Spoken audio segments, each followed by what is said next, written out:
کہ خالق مالک نے اسی کو فرمانبردار قرار دیا ہے جو اس کے بھیجے ہوئے دین کے مطابق اس کی فرمانبرداری کرے۔ حضرات انبیاء کرام علیہ السلام اپنے اپنے زمانہ میں آتے رہے، ان پر ایمان لانا فرض تھا اور ان کی کتابوں اور صحیفوں پر بھی ایمان لانا فرض تھا، اور قیامت پر بھی ایمان لانا ان تفصیلات کے ساتھ ساتھ فرض تھا جو انہوں نے بتائی۔ اللہ کی کسی نبی سے ہٹ کر اللہ کی عبادت اور فرمانبرداری اللہ کے یہاں معتبر نہیں۔ کسی بھی نبی کا انکار اور اللہ کی کسی کتاب کا انکار کفر ہے، سب سے بڑی نافرمانی ہے، اور اس کے ہوتے ہوئے کوئی عبادت اور کوئی فرمانبرداری معتبر نہیں ہے۔ سب سے آخر میں خاتم النبیین سیدنا محمد رسول اللہ صلی اللہ علیہ وسلم تشریف لائے۔ آپ پر اور آپ کے لائی ہوئی کتاب پر ایمان لانا ہر انسان پر فرض ہے۔ جو شخص آپ کے لائے ہوئے دین سے اور آپ کی لائی ہوئی کتاب سے اور آپ کی نبوت اور رسالت سے منحرف ہوگا وہ اللہ تعالیٰ کا باغی اور نافرمان ہوگا، لہٰذا اس کی نجات کا کوئی راستہ نہیں۔ اسلام کے علاوہ کوئی دین قبول نہیں، اور اس کے بارے میں بہت سی آیت قرآنیہ بھی نازل ہوئی ہیں اور بہت سی احادیث بھی اس بارے میں موجود ہیں۔ آگے اللہ رب العزت ارشاد فرماتے ہیں کہ وَوَصَّى بِهَا إِبْرَاهِيمُ بَنِيهِ وَيَعْقُوبُ، کہ ابراہیم علیہ السلام نے وصیت کی اپنے بیٹوں کو، اور یعقوب علیہ السلام نے بھی وصیت کی۔ یا بنیا، اے میرے بیٹو، ان اللہ اصطفیٰ، بے شک اللہ تعالیٰ نے چن لیا ہے، پسند کر لیا، منتخب کر لیا ہے، لکم الدین، تمہارے لیے اس دین یعنی اسلام کو، فلا تموتن، پس تم ہر حال میں ہرگز نہ مرنا، الا مگر اس طرح، وانتم مسلمون، کہ تم اسلام کی حالت پر ہو، یعنی تمہیں اسلام کے علاوہ کسی دوسرے دین پر موت نہ آئے۔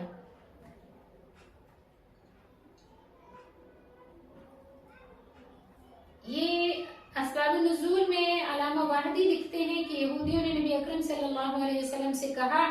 کہ آپ کو معلوم نہیں ہے کہ یعقوب نے اپنی موت کے وقت اپنے بیٹوں کو یہ وصیت کی تھی کہ تم یہودیت پر قائم رہنا، اور ان کی اس بات کی تردید میں پھر اللہ رب العزت نے آیت بالا نازل فرمائی کہ تم لوگ حضرت یعقوب علیہ السلام کی طرف یہ بات کیسے منسوخ کرتے ہو کہ انہوں نے موت کے وقت یہودیت کی وصیت کی تھی؟ کیا تم ان کی موت کے وقت ان کے پاس موجود تھے؟ ان کی موت کے سینکڑوں سال کے بعد تو حضرت موسیٰ علیہ السلام کی بعثت ہوئی، جن کے دین کو تم یہودیت سے تعبیر کرتے ہو۔ پھر حضرت موسیٰ علیہ السلام کی وفات کو بھی صدیاں گزر گئی، اب تم یہ کہہ رہے ہو کہ یعقوب علیہ السلام نے یہودیت کی وصیت کی تھی۔ تمہارے پاس تمہارے دعوے کی نہ کوئی دلیل ہے نہ کوئی گواہ ہے، اور یہودیت ان کے زمانہ میں تھی بھی نہیں، پھر انہوں نے بیٹوں کو کیسے اس کی وصیت کر دی؟ انہوں نے توحید کی وصیت کی جس پر ملت ابراہیمیہ مشتمل ہے، اور جو ملت ابراہیمیہ کا رکن اعظم ہے، ان کے بیٹے سراپا مطیع اور فرمانبردار تھے، اور توحید خالص ان کا دین تھا۔ جب انہوں نے اپنے بیٹوں سے پوچھا کہ میرے بعد کس کی عبادت کرو گے، تو ان سب نے جواب میں کہا کہ ہم اسی ذات پاک کی عبادت کریں گے جو آپ کا معبود اور آپ کے باپ دادو یعنی ابراہیم اور اسماعیل اور اسحاق علیہ السلام کا معبود ہے۔ تو یہاں پر اللہ رب العزت ان کی یہود اور نصارہ کی تردید میں فرما رہے ہیں، ام کنتم شہداء، کیا تم حاضر تھے اس وقت اذ حضر یعقوب الموت، جب یعقوب علیہ السلام پر موت آئی، اذ قال، جب انہوں نے فرمایا لبنیہ، اپنے بیٹوں سے، ما تعبدون من بعدی، کہ تم میرے بعد کس کی عبادت کرو گے؟ قالوا، تو انہوں نے کہا، نعبد، ہم عبادت کریں گے، الہ کا، آپ کے معبود کی، و الہ آبائک، اور آپ کے باپ دادا کے معبود کی، یعنی ابراہیم علیہ السلام کے معبود کی، و اسماعیل، اور اسماعیل علیہ السلام کے معبود کی، و اسحاق، اور اسحاق علیہ السلام کے معبود کی، الہ واحدہ، کہ وہ سب کا ایک ہی معبود ہے، ونحن لہ مسلمون، اور ہم اسی معبود کے فرما بردار ہیں۔ تو یہاں پر اللہ رب العزت نے ان کو جو ہے جواب دے دیا اور فرما دیا کہ ان کے بیٹوں نے تو یہی کہا تھا کہ ہم ابراہیم علیہ السلام، اسحاق اور اسماعیل علیہ السلام کے معبود کی عبادت کریں گے، کہ وہ معبود صرف ایک ہی ہے، اس کے علاوہ کوئی معبود نہیں، اور ہم اسی کی فرما بردار ہیں اور اطاعت گزار ہیں، اور ہم اسی دین پر رہیں گے اور مریں گے۔ یہاں پر ایک فائدہ ہے کہ حضرت ابراہیم اور حضرت یعقوب علیہ السلام کی وصیت سے معلوم ہوا کہ مسلمان کو جہاں اپنے دین کے لیے فکر مند ہونا ضروری ہے، وہاں یہ بھی لازم ہے کہ اپنی اولاد اور آنے والی نسلوں کے لیے اس بات کے فکر مند ہو کہ وہ توحید پر قائم رہیں اور دین اسلام پر جئیں اور ہمیشہ اللہ کے فرما بردار رہیں۔ اس کے خلاف اپنی اولاد کو ایسے ممالک میں بھیجنا یا لے جانا جہاں وہ دین خداوندی پر باقی نہ رہ سکے، یا ایسی درسگاہوں میں ان کو تعلیم پڑھانا جہاں وہ اپنے دین کو کھو بیٹھے، یہ ان کے ساتھ بہت بڑا ظلم ہے۔ جو لوگ اپنے نماز روزے کا خیال کرتے ہیں اور اولاد کو کفر اور فسق و فجور کے ماحول میں دھکیل دیتے ہیں اور اس ماحول کو ان کے لیے ترقی سمجھتے ہیں، تو یہ بہت بڑے ظلم کی بات ہے۔ آگے اللہ رب العزت ارشاد فرماتے ہیں تل کا امتن، وہ ایک جماعت تھی قد خلت جو گزر گئی، لہا ان کے لیے وہی تھا ما کسبت جو انہوں نے کیا، ولکم اور تمہارے لیے وہی ہے ما کسبتم جو تم کرتے ہو، ولا تسألون اور تم سے سوال نہیں کیا جائے گا عما کانوا یعملون ان چیزوں کے بارے میں جو انہوں نے اعمال کیے۔ یہاں پر یہودیوں کے غرور کا جواب دیا جا رہا ہے۔ یہودیوں کو اس بات پر بہت غرور تھا اور اب بھی ہے کہ ہم نبیوں کے اولاد ہیں اور ان کے نسل اور نسب میں ہونے کی وجہ سے ہم عذاب سے بچ جائیں گے۔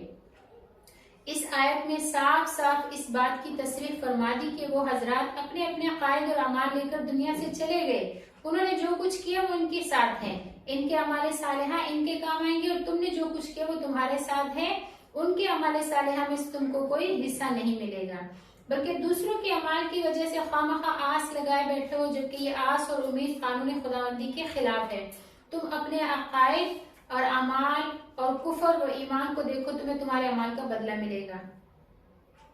حضرت عیسیٰ علیہ السلام، حضرت محمد مصطفیٰ صلی اللہ علیہ وسلم کی تکذیب کرتے ہو، انجیل اور قرآن کو نہیں مانتے، پھر بھی نجات کی امید لگائے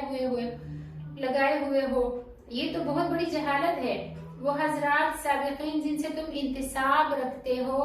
یعنی جن سے تم منتسب ہو، جن کی نسبت کا تم حوالہ دیتے ہو، ان کے اعمال کی تم سے پوچھ تک نہ ہوگی اور نہ ان کا ذکر تمہارے سامنے آئے گا، ان کے اعمال کو تمہیں نفع پہنچنا تو دور کی بات ہے۔ اسی طرح امت محمدیہ علیہ صاحب الصلاۃ والتحیہ میں بھی بہت بڑی تعداد ان لوگوں کی ہے جو سید زادے پیر زادے ہونے پر گھمنڈ کیے ہوئے ہیں، حالانکہ تارک فرائض ہیں، فرائض تک کو ادا نہیں کرتے، مرتکب منہیات و محرمات ہے۔ اکثر جو ہے وہ لوگ جو خود کو سید زادے یا پیر زادے کہتے ہیں، واللہ عالم کہ وہ ہوتے بھی ہیں یا صرف خود کو کہتے ہیں، اکثر ہم نے دیکھا ہے کہ وہ فرائض نہیں ادا کرتے،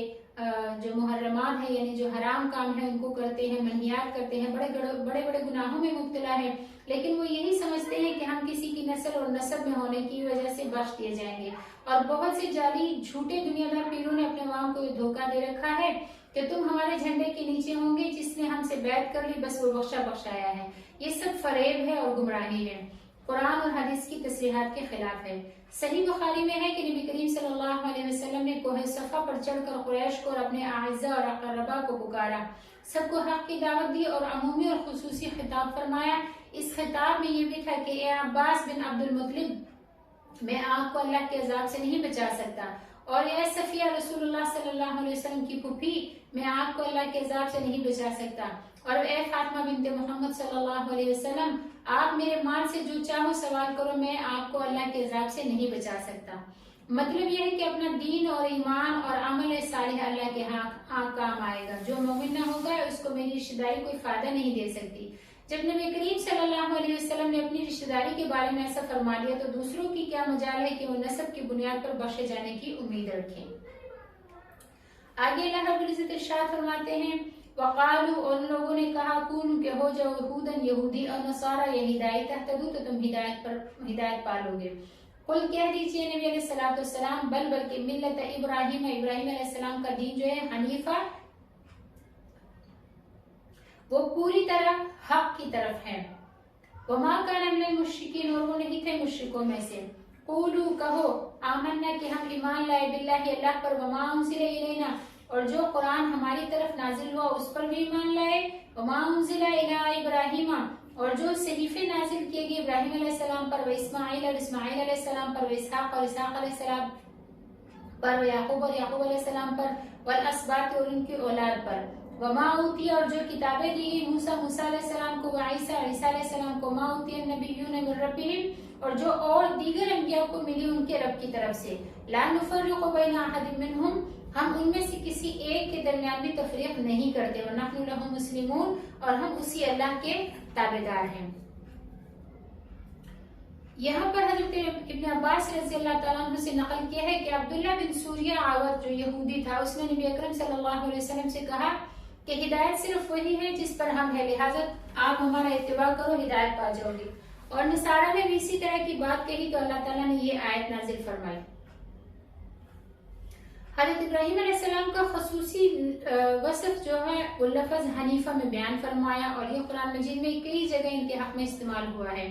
اس کا مدہ ہا نون فا ہے۔ امام مراغب لکھتے ہیں کہ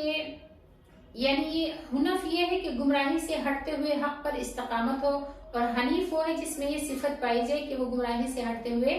حق پر قائم رہے۔ بخاری شریف میں نقل کیا ہے کہ عرض کیا گیا رسول اللہ، اللہ تعالیٰ کو کون سا دین پسند ہے؟ آپ نے فرمایا الحنیفۃ السمیحہ، یعنی وہ دین اللہ کو محبوب ہے جس میں باطل سے بچتے ہوئے حق کو اپنایا گیا ہو اور جس پر عمل کرنے میں دشواری نہیں ہے۔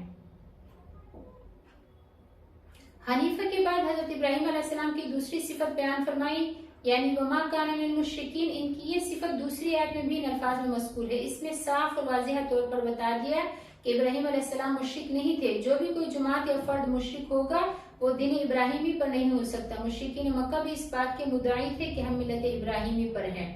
لیکن وہ توحید کے انکاری ہونے کی وجہ سے اور شرک پر ہونے کی وجہ سے وہ ملت ابراہیمی پر نہیں تھے۔ آگے اللہ رب العزت ارشاد فرماتے ہیں فَإِنْ آمَنُوا، پس اگر وہ لوگ ایمان لے آئے، بِمِثْلِ اسی طرح مَا آمَنْتُمْ بِهِ، جس طرح تم لوگ ایمان لائے ہو ان چیزوں پر، فَقَدِ اهْتَدَوْا، تو وہ لوگ بھی ہدایت پا لیں گے۔ وَإِنْ تَوَلَّوْا، اور اگر وہ منہ پھیر لے، فَإِنَّمَا هُمْ فِي شِقَاقٍ، تو بے شک وہ اپنی ہی بدبختی اور مخالفت میں لگے ہوئے ہیں۔ فَسَيَكْفِيكُمُ اللَّهُ، پس قریب اللہ تعالیٰ آپ کی طرف سے ان کے لیے کافی ہو جائے گا۔ وہ السمیع العلیم، اور اللہ تعالیٰ سننے والا اور جاننے والا ہے۔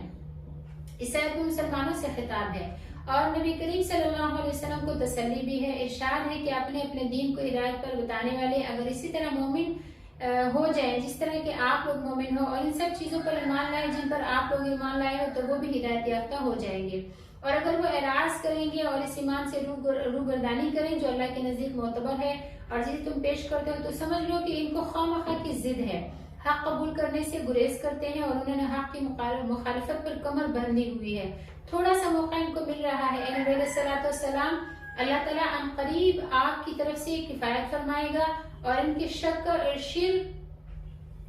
شر اور مکر و قید سے مستقل طریقہ پر آپ علیہ الصلوۃ والسلام کو چھٹکارا اور خلاصی دے دے گا، اور وہ ذلیل و خوار ہوں گے، دنیا اور آخرت کی سزا میں مبتلا ہوں گے، اس لیے کہ اللہ تعالیٰ سمیع ہے، وہ ان کی سب باتیں سنتا ہے اور علیم بھی ہے اور ان کی سب باتوں کو جانتا بھی ہے۔ آگے جو ہے علامہ واحدی نے اسباب النزول میں حضرت ابن عباس رضی اللہ تعالیٰ عنہ سے نقل کیا ہے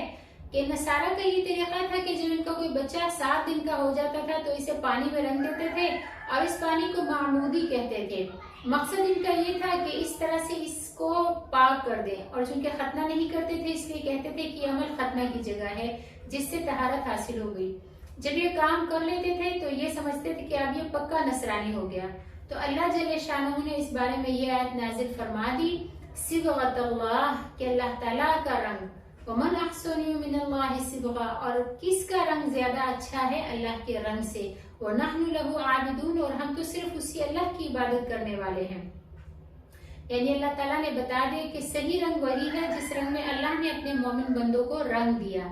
اصل رنگ ایمان کا رنگ ہے اور اعمال صالحہ کا رنگ ہے، اور اللہ کے علاوہ وہ کون ہے جس کے رنگ دینے کی حالت اللہ تعالیٰ کے رنگ دینے کی حالت سے اچھی ہو۔